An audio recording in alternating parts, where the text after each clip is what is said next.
पूछना चाहता हूं, कहना चाहता हूं ऐसे जनप्रतिनिधियों से, मैं अगर इस बात को साबित कर दे तो उस दिन राजनीति से संन्यास ले लूंगा।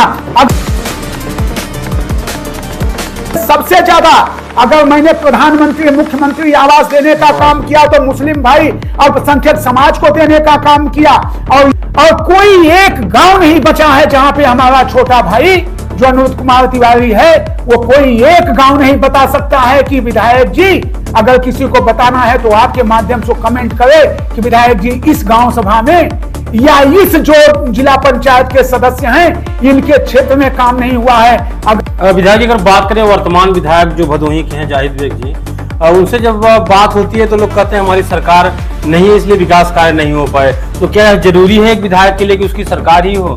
कोई जनप्रतिनिधि यह कहे कि हमारी सरकार नहीं है, काम नहीं हो रहा है, मैं समझता हूं इससे शर्म की कोई बात नहीं हो सकती है। आज विधायक निधि का पता नहीं है कि कहां उपयोग किया जा रहा है, पूर्वांचल विकास निधि का पता नहीं है कि कहां उपयोग किया जा रहा है, त्वरित विकास योजना से धन मिला गया, कहां सड़कें बनाई जा रही हैं। वहां पे एक बिंद का लड़का जो हाई स्कूल में हमारे जिले में टॉप किया था और उसको ब्रेन ट्यूमर हो गया, मैं उस लड़के को अपनी गाड़ी में बैठा करके लेके गया BHU।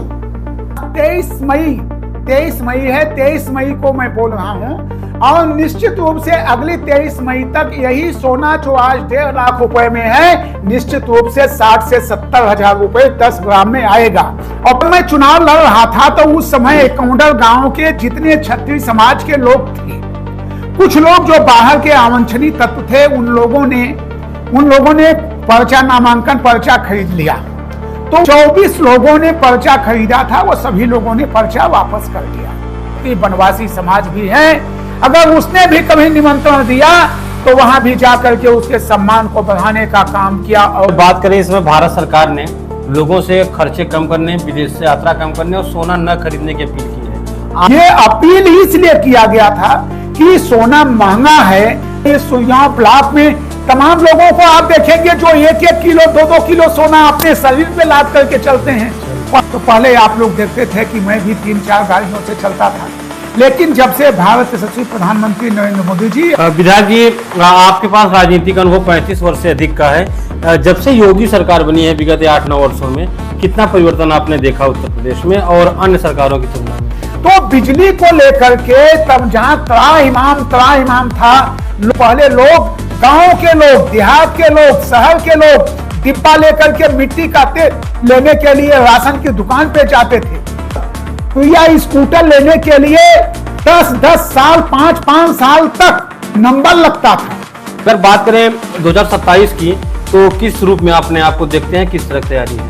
सोचिए, कहीं पंचर बनाने वाले को विधायक बना दे रहे हैं, कहीं सब्जी बेचने वाले को विधायक बन जा रहा है। तो ये भारतीय जनता पार्टी में कार्यों का मूल्यांकन होता है। पार्टी ने मुझे उस लायक समझा कि नहीं, विधायक जी को ही चुनाव लड़ना है या विधायक जी अच्छी सेवा करते हैं।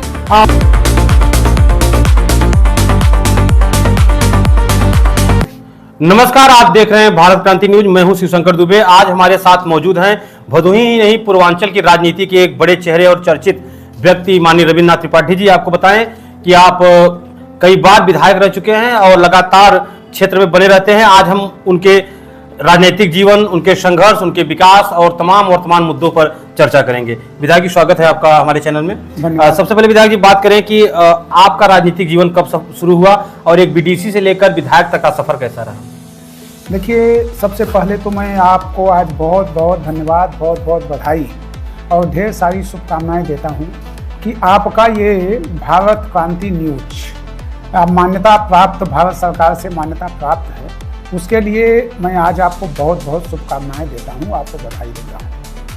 आपने प्रश्न किया कि राजनीतिक सफर, सन 1988 से हमने राजनीति की शुरुआत किया और 1988 में ग्राम पंचायत के चुनाव से, इसके पहले हमारे पिताजी पितामह आज़ाद कह लीजिए, जब आज़ादी मिली तो आज़ादी में ग्राम पंचायत का चुनाव हुआ। आज़ादी के बाद तो ग्राम पंचायत चुनाव में उस समय वोट नहीं पड़ती थी, हाथ उठाने के लिए हाथ उठाया जाता था तो वही चुन लिया जाता था, जनता बैठती थी।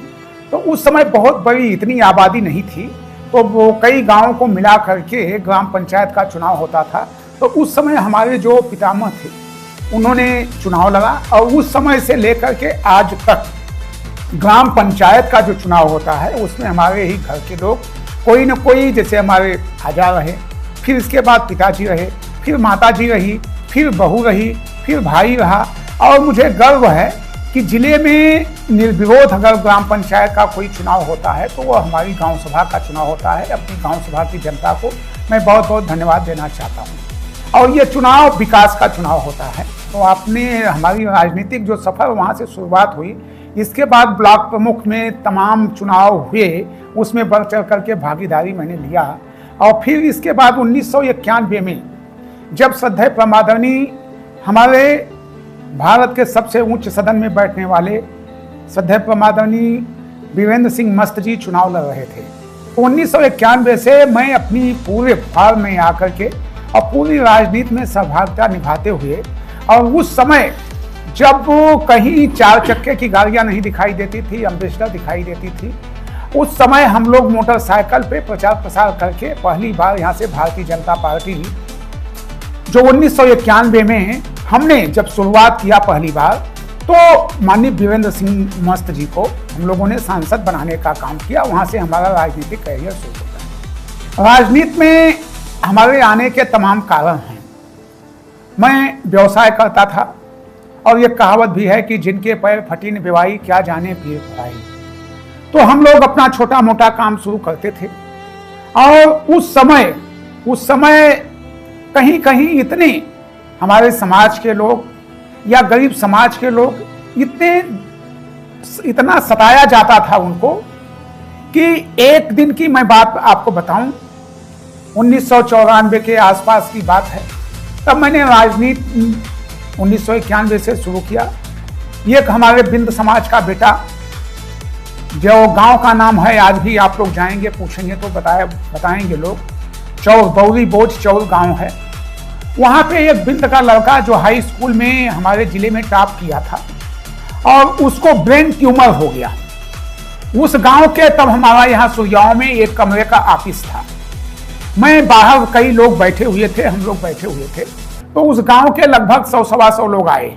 तो उन लोगों ने कहा कि तिवारी जी, पंडित जी, आपको प्रभु ने बहुत कुछ दिया है, ये बच्चे के पास कुछ नहीं है, इसकी दवा नहीं हो पा रही है।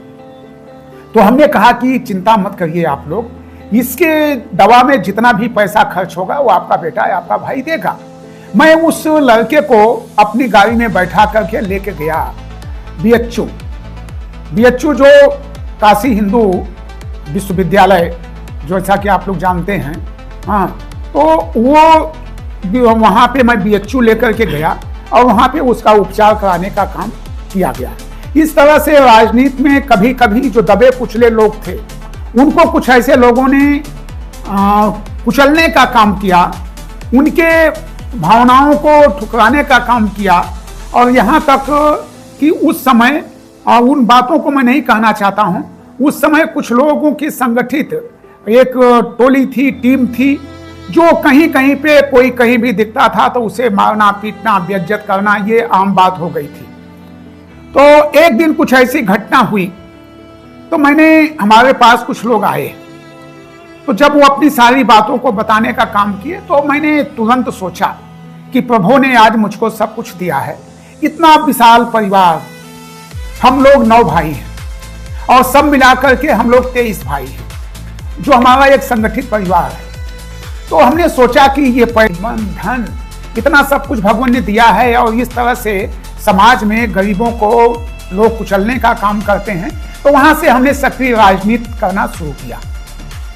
1999 में हमने क्षेत्र पंचायत का चुनाव लड़ने का संकल्प लिया कि मैं ब्लॉक प्रमुख का चुनाव लड़ूंगा। हमारा गांव, आज मैं जहां आप 2 लोग बैठे हुए हैं, ये सुरगांव की धरती से लगभग 7 किलोमीटर की दूरी पे हमारा गांव है।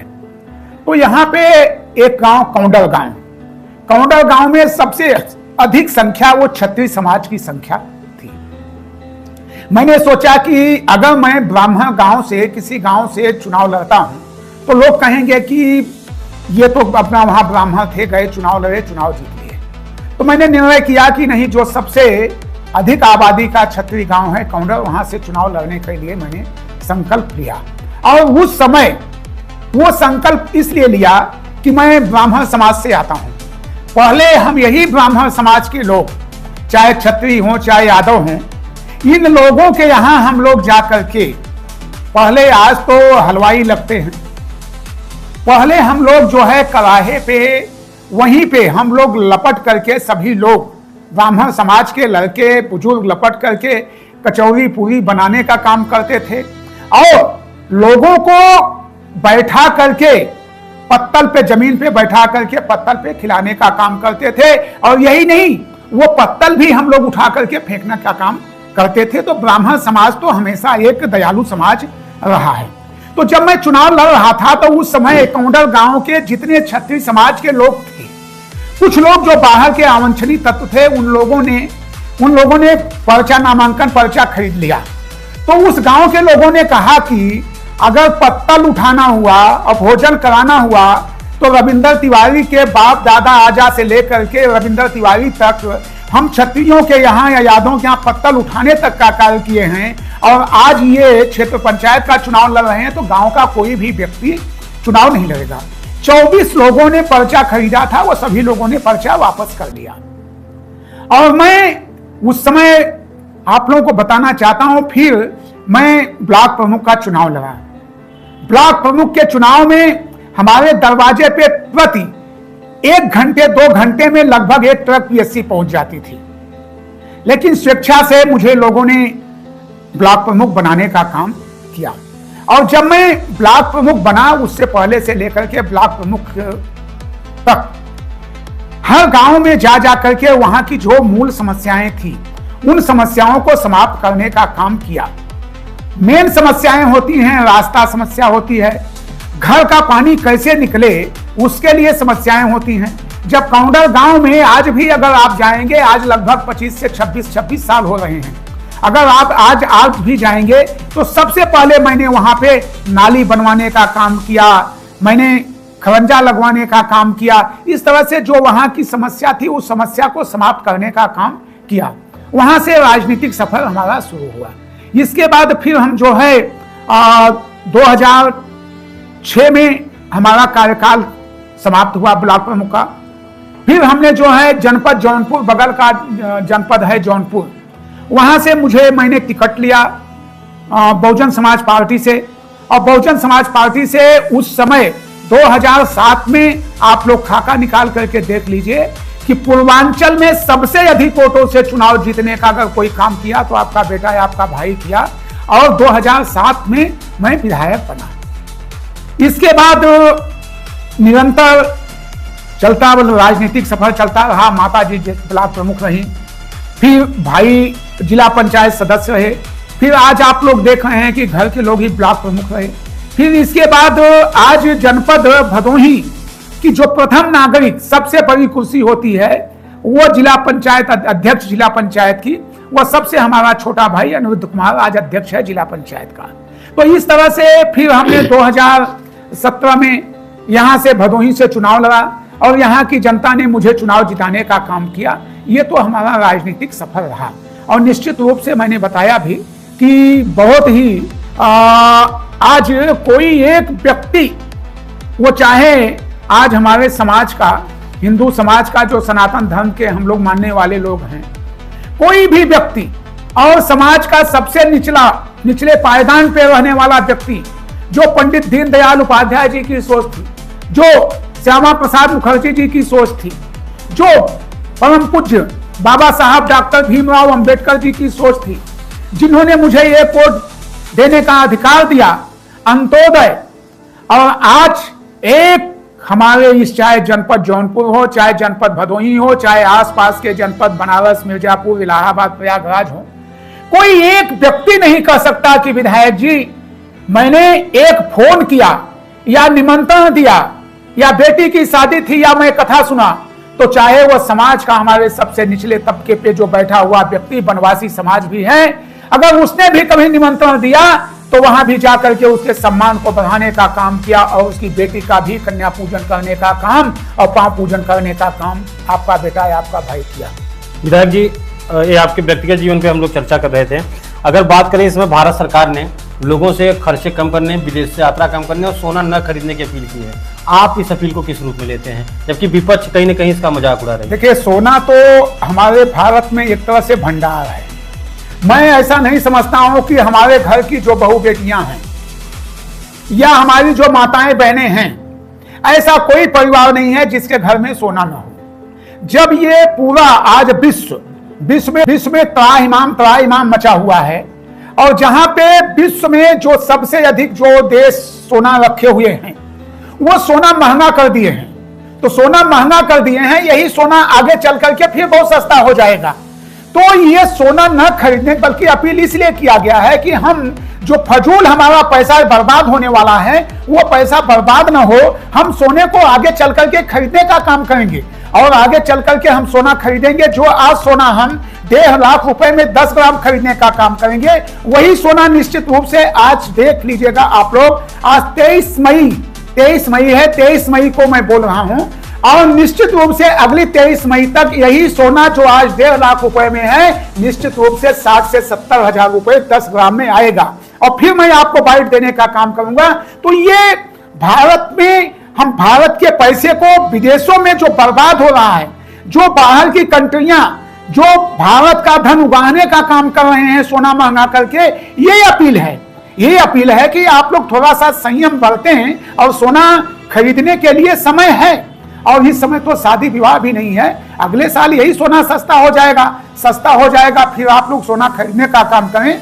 ये अपील इसलिए किया गया था कि सोना महंगा है, जो बाहर के लोग हैं, विश्व के तमाम ऐसे जैसे अमेरिका हुआ, चाइना हुआ, ये लोग सोने को महंगा कर दिए हैं, चांदी को महंगा कर दिए हैं। माननीय प्रधानमंत्री जी देखिए, हमारे जो भारत के तमाम ऐसे अर्थशास्त्री जो बैठे हुए हैं, जो आज के 10 साल में क्या होने वाला है, 2 साल में क्या होने वाला है, वो सब निकाल करके बता देने वाले हैं। और आज हम सनातन धर्म के मानने वाले लोग तो ये भी बता देते हैं कि सूर्य ग्रहण किस दिन, किस मिनट पे, किस समय लगेगा, चंद्र ग्रहण कब लगेगा।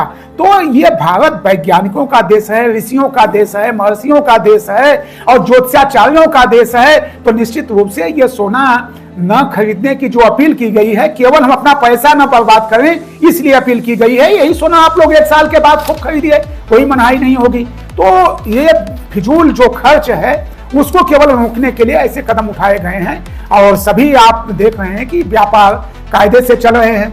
हम तो ये अपील भी करते हैं, तमाम लोगों से अपील करते हैं कि भाई आज आप बताइए, इतने शादी विवाह में इतना महंगा सोना खरीदने का काम क्यों करें। अगर हम उतने पैसे के आज हम बैंक में डिपॉजिट कर दें, हम पोस्ट ऑफिस में NSC लेकर के दे दें, किसान विकास पत्र लेकर के दे दें, पता चला कि हमारा वो धन दूना हो जाएगा, सोना जो है आधा हो जाएगा। तो इस तरह की भी हम लोग अपील करते हैं कि वो अपना पैसा बचा करके रखने का काम करें, इसलिए कि भारत का हर एक व्यक्ति, हर एक किसान, नौजवान लेकर के वो अपने ताकत के बल पे, अपनी मेहनत के बल पे धन अर्जित करता है, तो उस धन का अपव्यय न हो। और जब कोरोना जैसी महामारी में आदरणीय प्रधानमंत्री जी की अपील को सभी लोगों ने मानने का काम किया, तो मैं समझता हूं कि ऐसी बड़ी जो महामारी थी उससे बुरा दिन कोई नहीं आ सकता है। तो ये सोना होना तो आता रहेगा, जाता रहेगा और निश्चित रूप से सोना बहुत जल्द ही सस्ता होगा, 1 साल के बाद तो बहुत सस्ता होगा। तो मैं भी अपील करूंगा कि सोना अगर खरीदना है तो अभी घरों में, हर घरों में और हर व्यक्ति, हमारे उत्तर प्रदेश में, हमारे ये सुइयां ब्लॉक में तमाम लोगों को आप देखेंगे जो 1-1 किलो 2-2 किलो सोना अपने शरीर पे लाद करके चलते हैं, पहन के चलते हैं। तो ऐसी कोई बात नहीं है, सोना ठीक है, हम 1 साल के बाद खरीदने का काम करेंगे। प्रधानमंत्री ने जो अपील किया है उसका हम अपने भदोही जनपद के समस्त क्षेत्रवासियों की तरफ से, समस्त भदोही जनपद वासियों की तरफ से उस बात का समर्थन करते हैं। तो आप भी एक ही गाड़ी से आए, कुछ दिन पहले आप भी 4 गाड़ियों के साथ चलते थे, तो मतलब आप प्रधानमंत्री जी की बातों का फॉलो कर रहे हैं। देखिए, जब वो भारत के यशस्वी प्रधानमंत्री, विश्व के सबसे लोकप्रिय नेता श्रद्धेय आदरणीय नरेंद्र मोदी जी, मैं तो साफ कहना चाहता हूं कि एक तरह से गार्जियन के रूप में वो भारत के जो लोग हैं, भारत के 140 करोड़ की जनता उनका परिवार है और उस परिवार के मुखिया हैं। और निश्चित रूप से परिवार तभी चलता है जब मुखिया की बात माना जाए। परिवार का जो गार्जियन होता है, परिवार मगर वह कुछ कह दे तो उसकी बातों को मानना चलता है, तभी वह परिवार चलता है। तो भारत के यशस्वी प्रधानमंत्री नरेंद्र मोदी जी ने जो अपील किया कि सभी लोग ईंधन बचाने का काम करें, ऊर्जा बचाने का काम करें, तो इससे निश्चित रूप से उत्तर प्रदेश यशस्वी मुख्यमंत्री श्रद्धेय आदरणीय योगी आदित्यनाथ महाराज जी ने अपील किया। तो आज हम लोग तो आज जैसे ही अगर घर से निकलते हैं तो पहले आप लोग देखते थे कि मैं भी 3-4 गाड़ियों से चलता था, लेकिन जब से भारत के यशस्वी प्रधानमंत्री नरेंद्र मोदी जी और उत्तर प्रदेश यशस्वी मुख्यमंत्री श्रद्धेय आदरणीय योगी आदित्यनाथ महाराज जी ने अपील किया है, तब से आप देख रहे हैं कि ये एक गाड़ी से ज्यादा मैं कहीं चलने का काम नहीं करता हूं, और वो भी आवश्यक स्थानों पे जाने का काम करता हूं।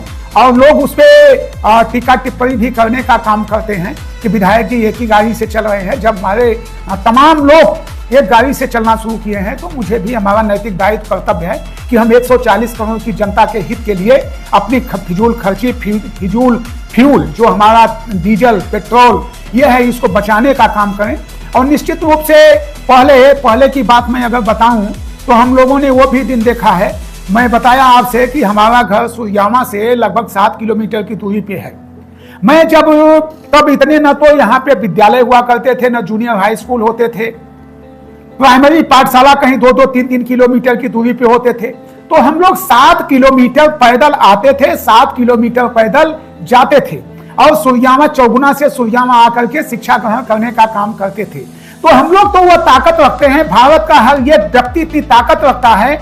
आज अगर हम सुबह मॉर्निंग वॉक करते हैं तो कोई व्यक्ति तो 10-10, 15-15 किलो मॉर्निंग वॉक करता है। तो मैं तो उससे अपील भी करना चाहता हूं कि अगर आप इतनी मॉर्निंग वॉक करते हैं तो अपने थोड़ा सा जो दिनचर्या है उसमें बदलाव ले आकर के आप सुबह ऑफिस भी अगर आपको जाना है तो सुबह निकल लीजिए, सुबह निकल करके आप ऑफिस पहुंच जाइए।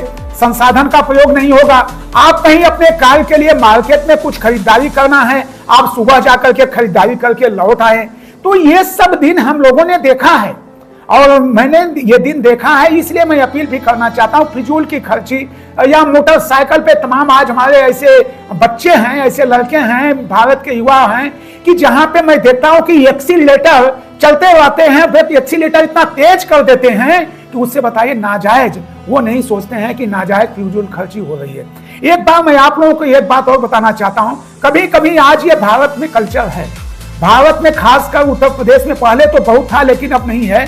जो ट्रेनें हमारी चलती हैं तो कभी कभी लोग चेन पुलिंग करने का काम कर देते हैं। उनसे भी अपील करना चाहता हूं कि चेन पुलिंग करने का काम न करें।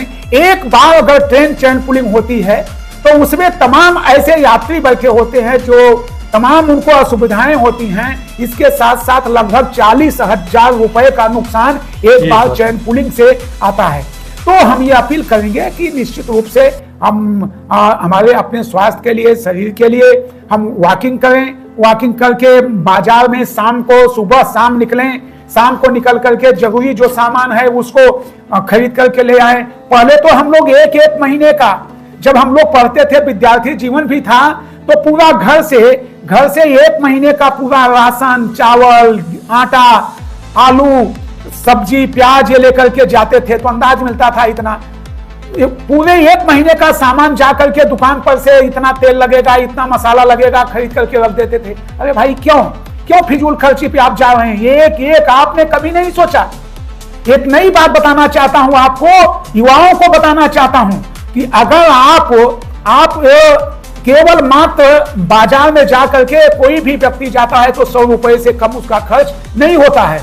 आप जरा सोचिए कि वो 100 रुपए की जो आपका 100 रुपया है प्रतिदिन के हिसाब से अगर आप जोड़िए तो लगभग 40 सालों में जाकर के जब 40 साल के आप होंगे तो वो धन प्रत्येक महीने वो 100 रुपया, एक दिन मैं निकाल रहा था तो वो 100 रुपया जो आप संचय करेंगे वो ये प्रतिदिन आपको 40,000 रुपए वो मिलेगा। इस तरह से आपको धन संचय करने की आवश्यकता है। तो तमाम तरह के जो फिजूल की खर्चियां हैं उसको बंद करना चाहिए और निश्चित रूप से जो हम अनावश्यक डीजल, पेट्रोल या सीएनजी का प्रयोग करके उसको बर्बाद करने का काम कर रहे हैं वो कम करें। आज हमारी रेलवे इतनी अच्छी सुविधा हो गई है कि पहले हम आपको बताएं हमारे गांव के या आप लोगों के गांव के अगल बगल के 90% लोग बॉम्बे, दिल्ली, बॉम्बे, कलकत्ता रहा करते थे। और जब वो बॉम्बे से लोग आते थे तो हम लोग गांव में कुआं होता था, तो बॉम्बे से उतरते थे, काशी एक्सप्रेस चलती थी तो जाते थे, तो पहले उनको हम लोग कुएं से पानी निकाल करके स्नान कराते थे। स्नान कराते थे इसलिए कि पूरा उनकी शरीर काली हो जाती थी। कोयले के इंजन से ट्रेन चलती थी, लेकिन आज ट्रेन की इतनी अच्छी सुविधा है कि आप जिस तरह से स्नान करके अगर सूर्यामा की धरती से निकल रहे हैं और उसी तरह आप बॉम्बे अगर जा रहे हैं तो एसी में बैठ करके आप यात्रा करने का काम कर रहे हैं, तो निश्चित रूप से आप अधिक से अधिक ट्रेन का इस्तेमाल करें, अधिक से अधिक जो बसें हमारी चल रही हैं उसका इस्तेमाल करने का काम करें। अरे भाई, गांव में अगर कोई व्यक्ति जा रहा है मार्केट, जरूरी नहीं है तो आप उसके भाईचारे के नाते उसके बाइक से चले जाइए, अपनी बाइक से मत जाइए, ओसरी लगा लीजिए। हमारे सबके गांव में ओसरी की बात आती है, एक दिन उनके बाइक से जाइए आप और वो एक दिन आपके बाइक से जाएं। तो इस तरह से जो फिजूल खर्ची है उसे हमें संशय करने की आवश्यकता है। विधायक जी, आपके पास राजनीतिक अनुभव 35 वर्ष से अधिक का है। जब से योगी सरकार बनी है विगत 8-9 वर्षों में, कितना परिवर्तन आपने देखा उत्तर प्रदेश में और अन्य सरकारों की तुलना में? देखिए, जब मैं ब्लॉक प्रमुख था या जब मैं पहली बार विधायक बना है, तो यही हमारी माताएं बहनें रात को 11 बजे 12 बजे, आज आप गर्मी में मई में 23 मई को आप इंटरव्यू मुझसे ले रहे हैं, तो ये फोन किया करती थी। जो हमारी बेटियां अपने मायके से आती थी, जिनकी शादियां नई नई होती थी, वो ये नहीं जानते थे, लोग जानते थे कि विधायक जी हैं। तो फोन सूर्यामा के लोग, मैं जौनपुर से विधायक था, सूर्यामा के लोग फोन करते थे कि विधायक जी बिजली नहीं है, बिजली नहीं आती थी। यहां तक कि हमारे किसान भाई अगर खेतों में जाकर के सिंचाई करने का काम करते थे तो कितने ऐसे किसान भाई थे वो बिजली देखने के लिए नहीं मिलती थी, बल्ब जाकर के स्टार्टर की स्विच दबाने का काम किए, और जैसे ही स्टार्टर की स्विच दबी 10 मिनट 15 मिनट वो पानी निकला, इसके बाद बंद हो गया। और उसी खेत में कभी कभी तमाम ऐसे किसान हमारे भाई थे जिनको सर्प ने डसने का काम किया, उनकी अकाल मृत्यु हुई। तो बिजली को लेकर के तब जहां त्राहिमाम था, लोग जब मोबाइल आ गया तो मोबाइल चार्ज करने के लिए इन्वर्टर आया, इन्वर्टर भी चार्ज नहीं हो पाता था, तब तक लाइन कट जाती थी। इसको लेकर के जब से हमारे केंद्र में भारतीय जनता पार्टी की सरकार श्रद्धेय प्रधानमंत्री नरेंद्र मोदी जी की अगुवाई में चली, आप देखिए ये कहीं कहीं गांव में बल्ब दिखाई देते थे। मैं लखनऊ से जब चलता था तो जब वो किसी स्टेशन पे आता था तो वहां लाइट दिखाई देती थी, लेकिन आज लखनऊ से चलते हैं तो पूरा रास्ते भर दुधिया रोशनी दिखाई देती है। आज प्रत्येक गांव में श्रद्धेय प्रधानमंत्री नरेंद्र मोदी जी की अगुवाई में सौभाग्य योजना से हमने घर घर बिजली पहुंचाने का काम किया। यही नहीं, अगर रविंद्र त्रिपाठी के घर पंखा चला, एसी चल रहा है, तो आज जो समाज का सबसे निचला तबका बनवासी भाई भी है, उसके यहां भी हमने निःशुल्क बिजली पहुंचाने का काम किया।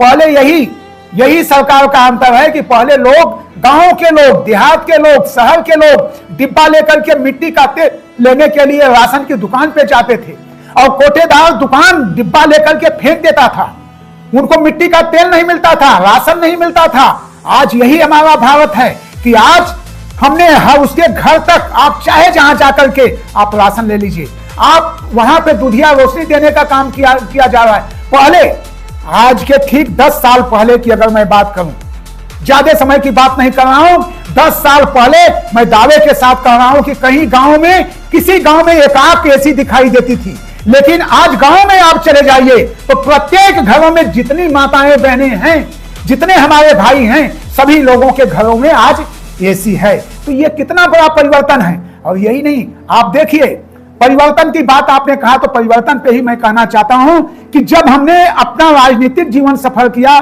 तो पहले गाड़ी की चर्चा मैंने किया, और यही एक पहले बजाज की प्रिया स्कूटर लेने के लिए 10-10 साल, 5-5 साल तक नंबर लगता था।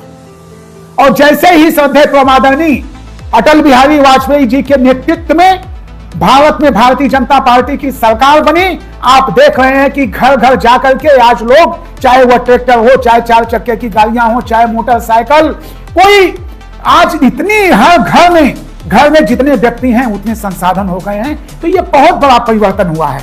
निश्चित रूप से पहले की सरकारें जो थी वो निश्चित रूप से पहले के प्रधानमंत्री जी बोला करते थे कि अगर हम केंद्र से 100 रुपया भेजने का काम करते हैं तो केवल 15 रुपए ही जाकर के गरीबों को मिल पाता है। लेकिन आज जन धन योजना से खाता खुलवा करके अगर हम 1000 रुपए भेजने का काम किया तो सीधे 1000 रुपए उनके खाते में जा रहा है। और ये महान बहुत बड़ा परिवर्तन आज भारत में दिखाई दे रहा है। विधायक जी, अगर बात करें वर्तमान विधायक जो भदोही के हैं जाहिद बेग जी, उनसे जब बात होती है तो लोग कहते हैं हमारी सरकार नहीं है इसलिए विकास कार्य नहीं हो पाए। तो क्या जरूरी है एक विधायक के लिए कि उसकी सरकार ही हो? विधायक जो राशि होती है वो भी तो आती है।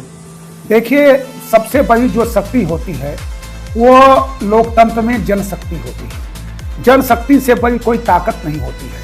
मैं तो विपक्ष में भी रहा हूं और विपक्ष में मैं बताऊं आपको, यही ब्लॉक प्रमुख का चुनाव चल रहा था। आज जो जिला पंचायत अध्यक्ष हमारे छोटे भाई हैं अनिरुद्ध कुमार तिवारी, ये जिला पंचायत अध्यक्ष का चुनाव चल रहा था।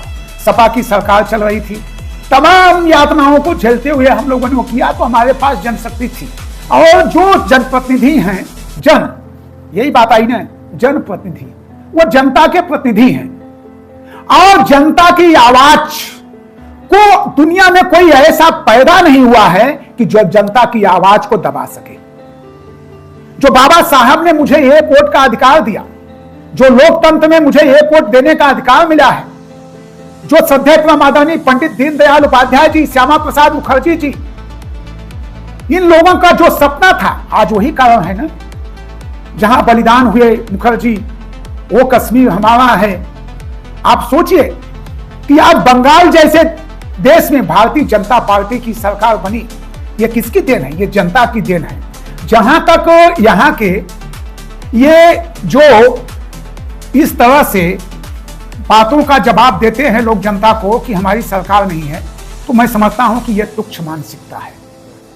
और तुच्छ मानसिकता इसलिए है कि जनता की अदालत से बढ़कर के कोई अदालत नहीं होती है और जनता समय आने पे इसका जवाब देने का काम करेगी। मैं कहना चाहता हूं कि आप बताइए, आज हमारे पास जब मैं विधायक था तो मुझे, हम लोगों को तब इतना विधायक निधि नहीं मिलती थी, पूर्वांचल विकास नहीं मिलती थी और यही त्वरित विकास योजना से इतना पैसा नहीं मिलता था। आज ये तीन योजनाओं से आप लोग देखे होंगे कि तमाम पैसा जनप्रतिनिधियों को देने का काम हमारी भारतीय जनता पार्टी की सरकार और उत्तर प्रदेश की सरकार कर रही है। इसके बाद मैं कहना चाहता हूं कि आज वो चाहे हमारा यादव समाज है, चाहे पिछड़ा समाज है, चाहे दलित समाज है, आज चले जाइए आप भदोही में जहां मने सड़कें नहीं है, आज नगर पालिका परिषद के अंतर्गत जो विकास किया गया उसी पर विकास पे आज निश्चित रूप से वहीं पे स्थिर है। आज विधायक निधि का पता नहीं है कि कहां उपयोग किया जा रहा है, पूर्वांचल विकास निधि का पता नहीं है कि कहां उपयोग किया जा रहा है, त्वरित विकास योजना से धन मिला गया, कहां सड़कें बनाई जा रही हैं। अरे भाई, जनता है, जनता पूछेगी। पैसा जनप्रतिनिधि का नहीं, पैसा जनता का होता है और जनता एक एक रुपए का हिसाब लेगी और जैसे समय आएगा वैसे ही जनता हिसाब लेगी। निश्चित रूप से यह कहना कि हमारी सरकार नहीं है, जहां पे कोई भी सम्मानित विधायक, उत्तर प्रदेश का कोई भी सम्मानित या भारतवर्ष का कोई भी सम्मानित विधायक है, और लोकतंत्र में मैंने बताया, लोकतंत्र में सबको हमारा जो मौलिक अधिकार है, हमें मौलिक अधिकार मिला हुआ है, हम अपनी आवाज को बुलंद कर सकते हैं और हमारे पास जो धन है उस पैसे को हम इस तरह से खर्च करें कि आईने की तरह जाकर के वो चेहरा लोग देखें और हमारा आईने में वो विकास चमके कि ये मैंने विकास किया है। अरे भाई, आप विकास किए हो तो आप आईने में जाकर के लोग जाएं, देखें कि ये देखिए विकास हुआ है, ये विधायक निधि से काम हुआ, ये पूर्वांचल विकास निधि से काम हुआ, ये त्वरित विकास योजना से काम हुआ, वो दिखाई देना चाहिए। आईने में जिस तरह से चेहरा चमकता है जनप्रतिनिधि का विकास के नाम पे, उस तरह से चेहरा चमकना चाहिए। आज मैं दावे के साथ कहना चाहता हूं कि आप भदोही जनपद के किसी भी गांव में चले जाइए, वहां की जनता से पूछिए, पहली बार भारतीय जनता पार्टी की सरकार वो जिला पंचायत भदोही में भी बनी और कोई एक गांव नहीं बचा है जहां पे हमारा छोटा भाई जो अनिरुद्ध कुमार तिवारी है, वो कोई एक गांव नहीं बता सकता है कि विधायक जी, अगर किसी को बताना है तो आपके माध्यम से कमेंट करे कि विधायक जी इस गांव सभा में या इस जो जिला पंचायत के सदस्य हैं इनके क्षेत्र में काम नहीं हुआ है। अगर कोई चाहे वो जिस पार्टी का जिला पंचायत सदस्य रहा है उसके भी क्षेत्र में काम हुआ और विकास की गंगा बहाने का काम किया जा रहा है। और निश्चित रूप से मैं कहना चाहता हूं कि श्रद्धेय प्रमादरणीय योगी आदित्यनाथ महाराज जी, आप लोग देखते हैं समाचार के माध्यमों से तमाम ऐसे नेता हैं जो पत्र लिख करके देते हैं, उसमें हमारी जो विशाल जिनका हृदय है, जो विशाल हृदय के धनी है श्रद्धेय प्रमादरणीय योगी आदित्यनाथ महाराज जी, जो भी विकास की बात आती है इसलिए वो तुरंत उस पर स्वीकृति प्रदान करते हैं। आप बताइए, अरे ऐसे लोगों को बोलने से पहले कुछ सोचना चाहिए कि यही जो जनपद भदोही की धरती है जहां पे मैंने अपने चुनाव में बोला था कि बहुत ही जल्द श्रद्धेय प्रमादरणीय योगी आदित्यनाथ महाराज जी ये काशी नरेश राष्ट्रीय स्नातकोत्तर महाविद्यालय को निकाल करके देख लीजिएगा। उस समय का भाषण हमारा, जिस समय योगी आदित्यनाथ महाराज जी आए थे मोड़ की धरती पे, कि बहुत ही जल्दी यहाँ पे शिलान्यास, यूनिवर्सिटी का शिलान्यास करने भी महाराज जी आएंगे और मेडिकल कॉलेज का भी शिलान्यास करने आएंगे और डेंगुल पुल पे वहां पक्का पुल भी बनाने के लिए शिलान्यास करने आएंगे। आज वो सारी घोषणाएं हो रही हैं। आज अगर चमचमाती हुई सड़क भदोही से लेकर के जौनपुर, भदोही से लेकर के सूर्यामा मोड़, दुर्गागंज या भदोही से लेकर के आपका बनारस तक, ये सड़कें आज जो जाल बिछाने का काम किया गया है, जहां लोग भदोही से जौनपुर 3 घंटे में पहुंचते थे, बनारस 2 घंटे में पहुंचते थे, इलाहाबाद प्रयागराज 3 घंटे में पहुंचते थे, आज 45 से 50 मिनट, 1 घंटे से अधिक कहीं की दूरी नहीं होती है, उसको तय किया जाता है। ये काम हुआ है। और कोई जनप्रतिनिधि ये कहे कि हमारी सरकार नहीं है, काम नहीं हो रहा है, मैं समझता हूं इससे शर्म की कोई बात नहीं हो सकती है। मैं तो ऐसे लोगों को कहना चाहता हूं कि अगर आपकी बात नहीं सुनी जा रही है, इस लोकतंत्र में जनता की आवाज को आप नहीं उठा पा रहे हैं, तो ऐसे लोगों को इस पद पे बने रहने का कोई अधिकार नहीं है। आप जनता की आवाज को उठाने के लिए हैं, इसीलिए हमारा सदन बना हुआ है। सदन नौटंकी के लिए नहीं होता है, सदन नाटक के लिए नहीं होता है, सदन में दिखावा नहीं होता है, सदन में समस्याओं को उठाया जाता है। और मैं कहना चाहता हूं कि आज सदन में जो समस्याएं उठाते हैं उन समस्याओं का त्वरित निस्तारण होता है। आज आपके पास ITR के माध्यम से आज है ना, आप जन सूचना अधिकार के माध्यम से आप पूछिए, शासन से पूछिए कि आपने जो विधानसभा में जिन लोगों ने प्रश्न उठाया उनके प्रश्नों पे कितने प्रतिशत काम हुए, आपको जवाब आएगा 100%। जितने भी विपक्ष के विधायक अगर वहां पे अपने क्षेत्र की मांग को रखा, वहां पे स्वीकृतियां प्रदान की गई, वहां पे काम हुआ। और हमारी सरकार कभी भी ये नहीं कहती। आज भदोही में अगर चमचमाती हुई सड़कें बन रही हैं, आज घर घर जल नल योजना से हम पानी पहुंचाने का काम कर रहे हैं, आज हम किसानों को सम्मान निधि देने का काम कर रहे हैं। और भदोही में सबसे ज्यादा अगर मैंने प्रधानमंत्री मुख्यमंत्री आवास देने का काम किया तो मुस्लिम भाई अल्पसंख्यक समाज को देने का काम किया। और यही नहीं, आज चाहे जहां पेंशन देने की बात आ रही है, हर समाज को दिया जा रहा है। आज घर घर बिजली अगर जल रही है तो लोग कह रहे हैं कि हमारी सरकार नहीं है। अरे भाई, सरकार नहीं है तो ये काम कैसे, ये उजाला कैसे चल रहा है, आज ये बिजली कैसे चल रही है।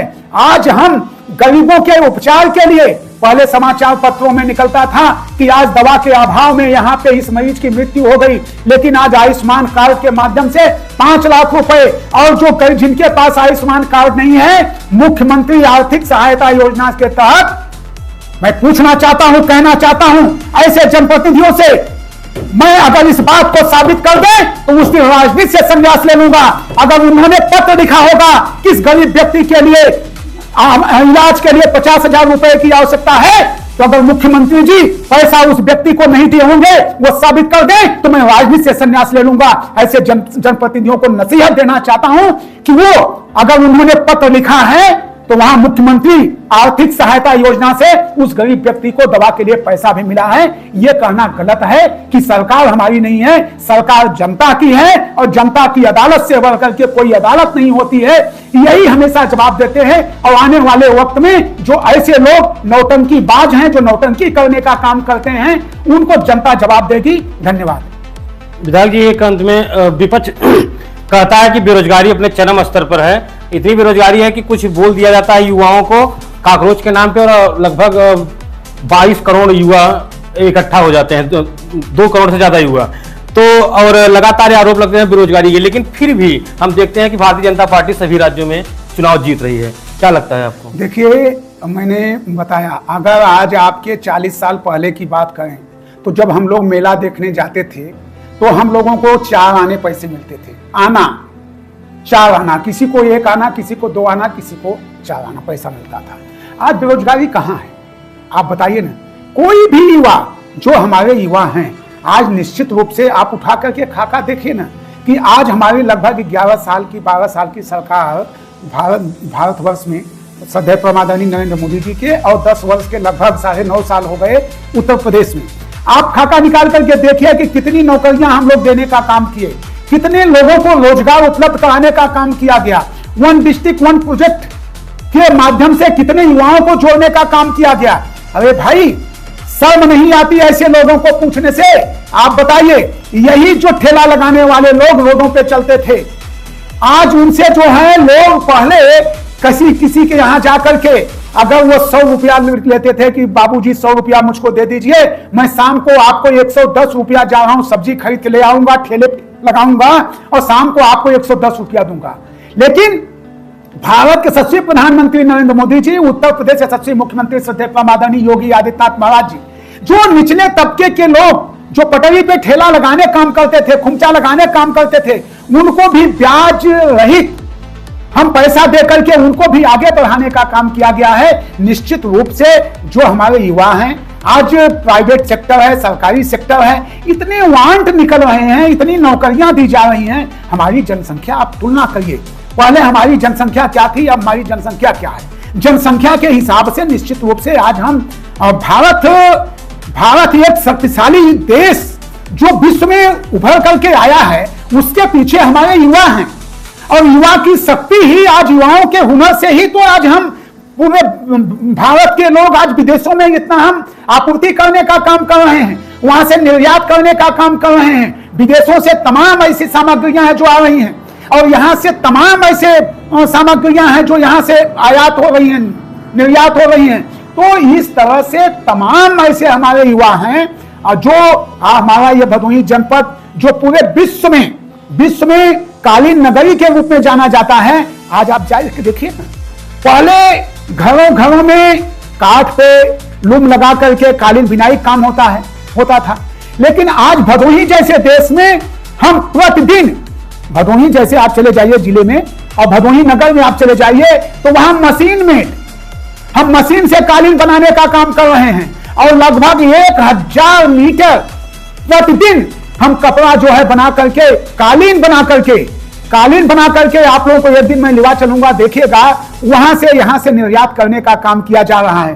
तो निश्चित रूप से आज युवाओं को लेकर के हम लोग उनको रोजगार देने के लिए, उनके हाथों में काम देने के लिए हम लोग कृत संकल्पित हैं, और निश्चित रूप से आज उनको काम दिया जा रहा है।